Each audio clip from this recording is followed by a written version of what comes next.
ลาเนาะคนซิมารีวิวตัวนี้เลยเนาะจะเป็นที่เฮาใช้อยู่เป็นประจำเลยเนาะ PCP K2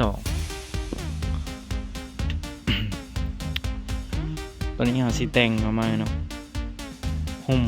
ผ้าตัวนี้เก็บเสียงขอบลำแล้วก็หังนี่เนาะได้โตมาเนาะจะเป็นแบรนด์หันทางค่ายยอดใส่ นี่เนาะสั่งมาเนาะแล้วก็เพิ่มมาก็เป็นถังอะลูกลมน 5.5 0.45 ครอบลำนี่ก็เก็บเสียงอะเก็บเสียงธรรมดาเนาะมีตัวมากับปืนนะกล้องเนาะกล้องตัวนี้เป็นกล้องเวทฮันเตอร์เนาะสามารถซูมได้16หน้าเลนส์44เนาะมีไฟในเลนส์ด้วยตัวนี้แลกตัวนี้ก็อัปเกรดเป็นแหวนโมวิอาแล้วก็สปรีนของแท้เนาะ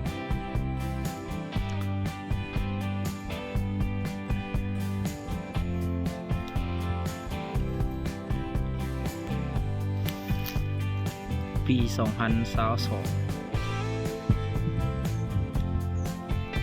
ผลิตปืนเมชินเวียดนามตัวนี้เป็นงานเวียดนามเด้อสร้างมากับประมาณ2-3 ปีแล้วที่เข้า3 ปีแล้ว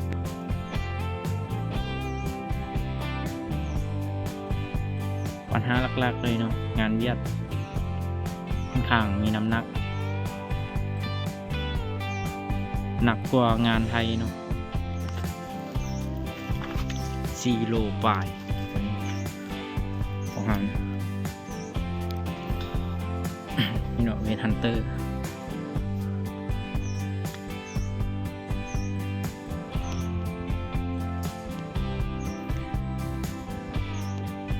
เดี๋ยวเราสิรีวิวยิงพุ่มให้เบิ่งเนาะ25 เมตรลูกดอกตัวนี้3 รุ่นเลยเดี๋ยวเราสิรีวิวให้แต่ละกลุ่มเลยโอ้แต่ละตัว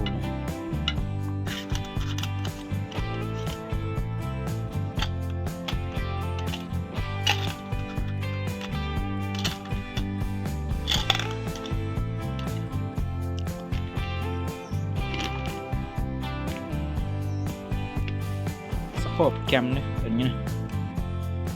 จะเป็นของโรงงานเวียดได้มาราคา 950,000 เพราะว่าเขาเคยสร้างเขาเห็นมาไฟขวาเขาเลยตัดตัวนี้ออก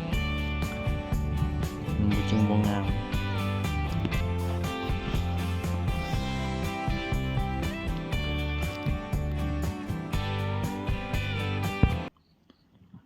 เปลี่ยนเป้าใหม่เนาะคน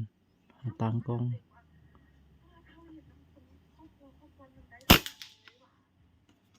อย่าสิยิงสะหูมันเลยเนาะ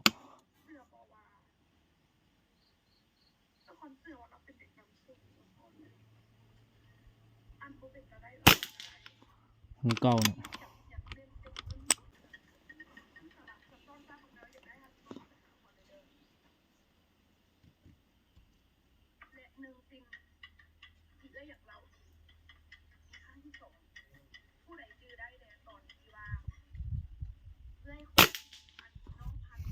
เปลี่ยนรูป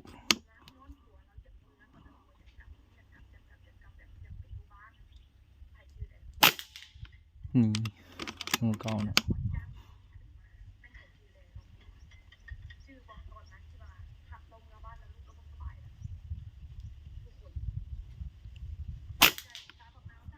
หูเก่า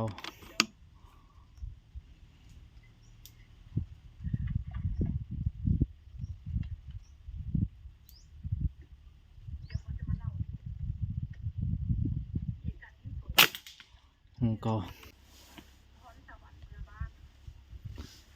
สิลองยิงเนาะ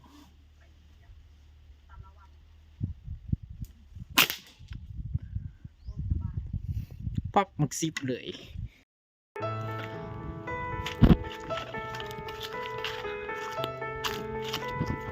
25 เมตร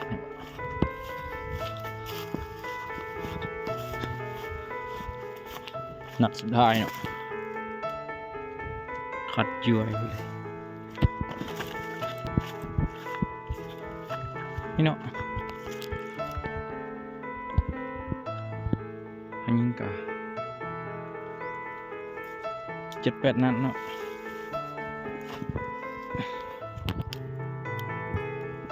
มือเลยเนาะสบายเนาะ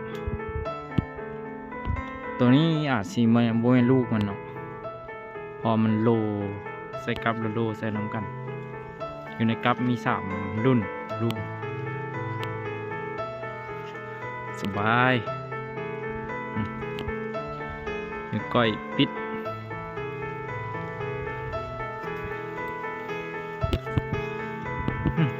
อยู่เหี่ยงเนาะยิง